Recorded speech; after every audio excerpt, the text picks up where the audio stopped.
pessoas que têm o transtorno do espectro autista. Uma tragédia recente envolvendo uma criança de 11 anos com autismo reacendeu uma discussão que é muito importante. Como tornar o ambiente doméstico mais seguro para crianças que têm autismo, sem limitar, obviamente, a sua autonomia e o seu desenvolvimento, principalmente dentro de casa.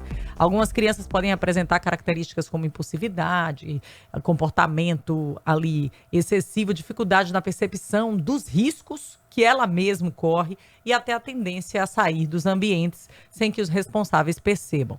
Agora, a gente não pode generalizar, porque quando se fala de espectro autista, a gente fala de níveis diferentes, de comportamentos diferentes também, que precisam ser individualizados. Quem está aqui com a gente hoje no Jornal da Mix é a neuropsicóloga Priscila Barbosa. Seja muito bem-vinda, Priscila. Bom dia para você. Antes de tudo, é correto dizer que algumas crianças autistas podem ter uma percepção diferente do perigo, e como é que elas têm essa percepção na prática?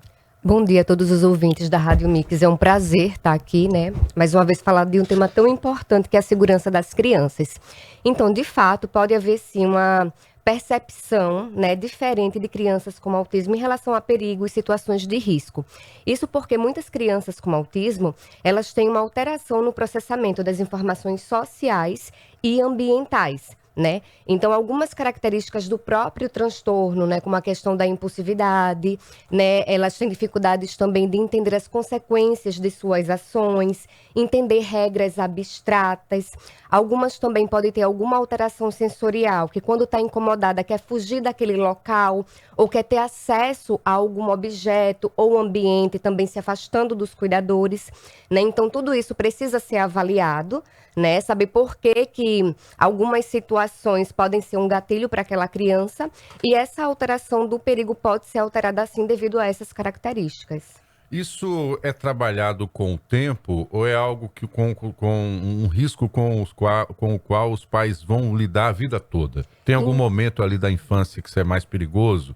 Porque a gente está falando da impulsividade que já é natural da criança, Isso. que qualquer pai tem que ter atenção, mas sendo ela uma criança com o espectro, tem que ter mais atenção, é isso? Isso. Crianças por si só já precisam Já de uma são... supervisão constante, né? E no caso de crianças com autismo, como pode ter essa alteração na percepção do perigo, essa supervisão ela precisa ser de fato redobrada. Mas os pais, eles podem tomar algumas medidas para que tem uma prevenção ali dessas situações, né? Então, adaptações do ambiente, por exemplo. Então, colocar protetores na tomada, bloquear o acesso a ambientes com água, proteção nas piscinas, né? Colocar redes de proteção em janelas, sacadas. Manter também em segurança alguns produtos que podem ter uma intoxicação para a criança, como medicamentos, produtos de limpeza, né? E também ter cuidado com a porta de acesso principal, que muitas vezes a criança pode ter ali essa fuga, né? Além disso, é importante que os pais também ensinem algumas habilidades de segurança para aquela criança. Então, por exemplo, parar quando escuta o seu nome, em ambientes abertos, andar ao lado do cuidador, isso pode ser ensinado, né? Os pais também podem utilizar alguns dispositivos de localização, de rastreamento, pulseirinha ou colar identificando o nome da criança e que ela tem o autismo. Então, são algumas medidas que podem ser tomadas, que podem evitar algumas situações perigosas. Eu acho que por conta disso é o que se fala também do quanto os pais, né, que cuidam de crianças com autismo, claro, já está falando de níveis diferenciados, né, eles vivem com adrenalina sempre lá em cima, né, porque é uma vigilância muito além do normal, né? Isso mesmo. O cuidado constante a uma criança com autismo, de fato, traz uma sobrecarga emocional e né? física também. Cortisol, né? O nome do Isso, do hormônio. exatamente. Então, assim, tem até estudos que falam que esses pais de crianças com autismo vão ter um nível de estresse ali muito maior do que outros pais que cuidam de crianças que não têm um atraso no neurodesenvolvimento, né? Então, de fato, eles têm essa sobrecarga. Então, cuidar da saúde mental desses pais também é uma medida de prevenção a essas situações, porque quando a gente está muito cansado, a nossa atenção diminui, a vigilância diminui. Se o pai precisa tomar ali uma decisão rápida em uma situação de risco, né? O processamento dessas informações vai estar mais lento para ele tomar ali alguma medida, né? Então, tudo isso deve ser levado em conta. É preciso, acima de tudo, saber lidar com essa realidade para que a própria família não transforme isso em culpa. Ou toda vez que acontecer algum descuido, ou porque é muito comum a gente ouvir, foi só 1 minuto, 1 segundo de distração. Então, para famílias que vivem realmente uma vigilância constante, isso é um peso muito grande, né? E aí, dentro dessa questão, dessa abordagem, eu trago outra. Como é que é possível encontrar o equilíbrio entre proteger e super proteger? Porque, como toda criança, as que têm autismo Sim. também precisam desenvolver autonomia, também precisam aprender a explorar os ambientes, Sim. a conquistar a independência.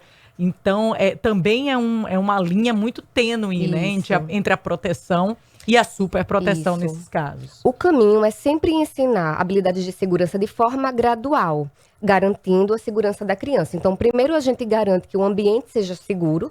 Nesse sentido, a gente pode fazer algumas adaptações. E, paralelo a isso, a gente vai ensinando essas habilidades de segurança. Quando essas habilidades estão mais consistentes, frequentes, a gente pode diminuir um pouco o nível de supervisão, né?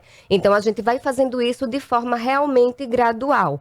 E o fato da gente fazer algumas adaptações, dar supervisão contínua para a criança, a gente não vai estar limitando o desenvolvimento dela, né? Mas auxiliando ela a ter uma infância que seja segura, de fato, e com a melhor qualidade de vida. Eu acho que, só complementando, Marcos, porque dentro desse contexto de ir sinalizando às crianças com autismo qual é o ponto de segurança, ou quais são os pontos de segurança dentro da própria casa, a gente também levanta um questionamento que é a socialização. Porque muitas famílias que têm membros com autismo evitam muitas vezes socializá-los ou levá-los para ambiente com muito barulho, com muita gente, até com receio de despertar algum desconforto. Então, é verdade isso, dependendo da complexidade ou do nível do autismo, me perdoe até a expressão, a recomendação seria não levar mesmo a pessoa, ou em todos os níveis de autismo, é importante que aquele membro da família esteja incluído em todos os momentos? Então, de fato, muitas famílias, essa é uma realidade, muitas famílias deixam de levar as crianças justamente pelo preconceito da sociedade e por medo, muitas vezes, da criança entrar em uma crise, né? Os ambientes, infelizmente, ainda não são adaptados.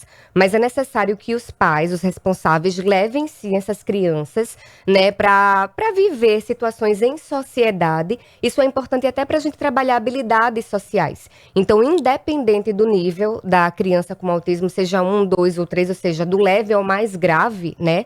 É preciso que essas crianças sejam expostas, né, a essas situações sociais para que essas habilidades, inclusive, sejam treinadas. Mas a gente faz isso tomando algumas medidas de prevenção, né? Então, por exemplo, é muito comum que a criança tenha uma alteração sensorial, ou seja, ela vai se incomodar com alguns sons, né? Para ela vai vir de uma forma mais aumentada, por exemplo. Então, o pai pode levar abafadores para a criança utilizar, né? Utilizar também sempre previsibilidade, dizer para a criança o que é que vai acontecer, explicar. Se é uma criança não verbal, ele pode utilizar o que a gente chama de histórias sociais, que são histórias, a gente pode até criar em alguns sites de inteligência artificial, por exemplo. São histórias através de imagem que vão me explicar o passo a passo do que é que vai acontecer na saída daquela criança. A gente pode também colocar dispositivos de localização, pulseiras de identificação. Então, é importante que os responsáveis, eles tomem algumas medidas de prevenção, mas que não deixem de levar a criança para esses espaços. Isso vai ser importante para o desenvolvimento dela. No início, pode até ser um pouquinho mais difícil, a gente sabe, né? Mas com o tempo a criança vai aprendendo, sim, independente do nível, ela pode aprender. É isso que eu queria saber, doutora. Tem uma fase, assim, na infância, que talvez seja a melhor fase do aprendizado, que serve para a vida, é isso? Sim, de fato, durante a infância a gente tem janelas de aprendizagem, que Certo. são períodos onde a criança vai ter uma maior possibilidade de aprendizagem. Mas passado essas janelas, não significa que a criança não vai desenvolver. Eu até costumo dizer que o cérebro infantil é como uma argila, né? mole. Então, à medida que a criança vai envelhecendo, é como se essa argila ela fosse endurecendo. Não é que não dê para mudar, mas a gente vai precisar de um tempo maior e de uma estimulação maior. Mas ela aprende sim, independente da idade e do nível de suporte. Isso é importante para você que está acompanhando o nosso programa, porque naturalmente em alguma situação você vai estar convivendo com alguma criança em situação de risco. Naturalmente os adultos já olham para as crianças, né? Todos olham, mas obviamente tendo uma criança com TEA, o olhar deve ser diferenciado, inclusive para o entorno de um modo geral. Um alerta, como você fala dessa sensibilidade do som, então não adianta, se a criança está numa situação de risco, gritar o seu nome ou gritar para ela parar, porque isso, ao invés de ajudar, pode complicar ainda mais. Depende muito das características da criança. A gente pode ensinar a criança, em ambiente terapêutico, até os pais mesmos, a elas pararem quando escutar o nome. E dentro de alguns comandos, assim. Isso. Então, seguir instruções, por exemplo, são instruções básicas que a gente ensina para a criança em terapia. Justamente para quando ela escutar o nome, ela parar, né? Então, é uma habilidade que é ensinada que isso pode funcionar. Mas vai depender muito da criança. E no caso da criança que tem uma alteração sensorial, né? No caso, se for auditiva, ela pode estar ali incomodada com o barulho, mas vai variar esse incômodo de criança para criança. Certo. A intensidade, né? Isso. Tem crianças que elas vão se incomodar, por exemplo, com o choro de bebês. Outros vão se incomodar com conversas paralelas. Isso depende muito de cada criança, né? Mas, por exemplo, se a criança está ali em crise, não adianta você estar gritando ali com a criança. O ideal é recolher ela para um ambiente mais calmo, tentar acalmá-la, acolher, né? Porque a crise não é uma birra, né? É algo que está fora do controle da criança. Então, é preciso acolher. E se ela corre, ela já tem essa habilidade de parar quando escuta o seu nome, a gente pode fazer isso sim também. Olha aí, né? É importante essa fala. Crise não é birra. E quando você... Porque eu já vi muita gente entronchando boca, entronchando o olho para mãe com criança que está em algum momento ali de desconforto ou realmente agitada, numa fila de supermercado, numa fila de banco, até dentro de avião, de ônibus. Então, gente... É preciso ter mais empatia pelo ser humano, acima de tudo, especialmente para mães e pais que convivem com situações assim. Porque é absurdo o preconceito que ainda sobrecai sobre pais e responsáveis de crianças com autismo. E isso não poderia deixar de ser dito aqui. Para fechar, para uma mãe e pai que está nos ouvindo agora, Priscila, tem uma criança autista em casa... Qual seria o conselho mais prático para esses responsáveis? O que essa família deve realmente fazer, principalmente em relação a esse plano de segurança?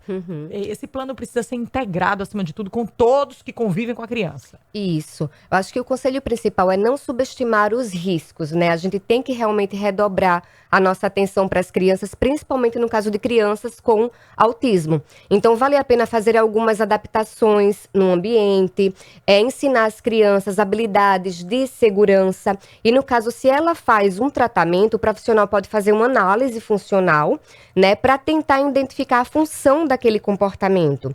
Porque muitas vezes ela tem esse comportamento porque ela está atrás de algum item, né, que é de seu interesse restrito, ou ela quer fugir de alguma sensação desagradável. Então, quando a gente sabe a função, a gente pode intervir melhor, né? Então, o conselho é isso, não subestimar, né, essas situações de risco. Prevenção é salvar vidas, né? O fato da gente, como eu falei, tá monitorando, adaptando o ambiente, não vai limitar o desenvolvimento da criança, mas tornar que ela se desenvolva de uma forma segura. É isso, né? É importante esses alertas. Você tem que voltar aqui, Priscila. Esse assunto não se esgota aqui. Eu acho que a gente tem uma audiência boa com pais e pessoas que precisam aprender a lidar também com o TEA, né, no seu dia a dia, porque essas crianças vão se tornar adultas, tá? Então, em algum momento, elas vão estar só mesmo em alguns ambientes e vão ter que ser educadas e preparadas também para essa situação. Conversamos aqui com a neuropsicóloga Priscila Barbosa, hoje alertando para essa questão dos riscos envolvendo as crianças com autismo. Uma boa semana, obrigado pela presença. 7 horas Obrigada, Priscila. 42 minutos, 7h40.